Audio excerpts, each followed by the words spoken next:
लोकसभा में विपक्ष के नेता और कांग्रेस सांसद राहुल गांधी के चुनाव आयोग पर आरोपों पर भाजपा सांसद अनुराग ठाकुर ने पत्रकार वार्ता में कहा कि अगर किसी के नेतृत्व में 90 बार चुनाव हारने का रिकॉर्ड है तो वह राहुल गांधी का नेतृत्व है।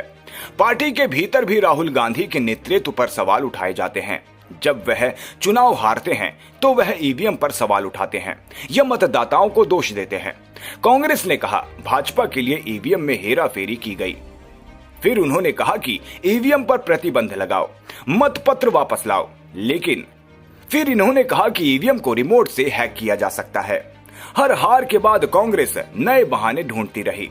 कांग्रेस ने आत्ममंथन नहीं किया, बल्कि बार बार ईवीएम, चुनाव आयोग और संवैधानिक संस्थाओं को दोष देती रही। अगर 90 बार किसी के नेतृत्व में चुनाव हारने का रिकॉर्ड है तो श्रीमान राहुल गांधी जी के नेतृत्व में हारे हैं। और पार्टी के अंदर भी राहुल गांधी जी के नेतृत्व पर सवाल खड़े होते हैं। अब जब वो चुनाव हार जाते हैं तो ईवीएम पर प्रश्न चिन्ह खड़ा करते हैं, तो कभी वोटर्स पर ठीकरा फोड़ते हैं। और यही नहीं, आप अनेकों उदाहरण देखिए। जब कांग्रेस ने कहा EVM is rigged for BJP, EVM machine की हेराफेरी कांग्रेस कहती रही। फिर उन्होंने कहा ईवीएम बैन करो, बैलेट पेपर को वापस लाओ। फिर अगला चुनाव हारे कहा ईवीएम्स को रिमोटली हैक्ड किया जा सकता है। फिर कह दिया वीवीपैट 100% चेक सुनिश्चित करो। हर हार के बाद कांग्रेस ने नया बहाना ढूंढने का काम किया।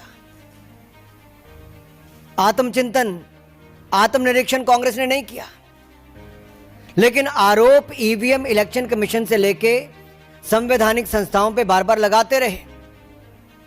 और अब बिहार चुनाव हारता देखकर कांग्रेस पहले ही विपक्षी दलों के साथ मिलकर झूठे आरोप लगाने में लगी है। कल कुछ कांग्रेस के लोग कह रहे थे राहुल गांधी जी और विपक्ष के नेताओं ने बवंडर खड़ा किया। अरे भाई, बवंडर नहीं, बलंडर है। और मैं बताने वाला हूं कैसे।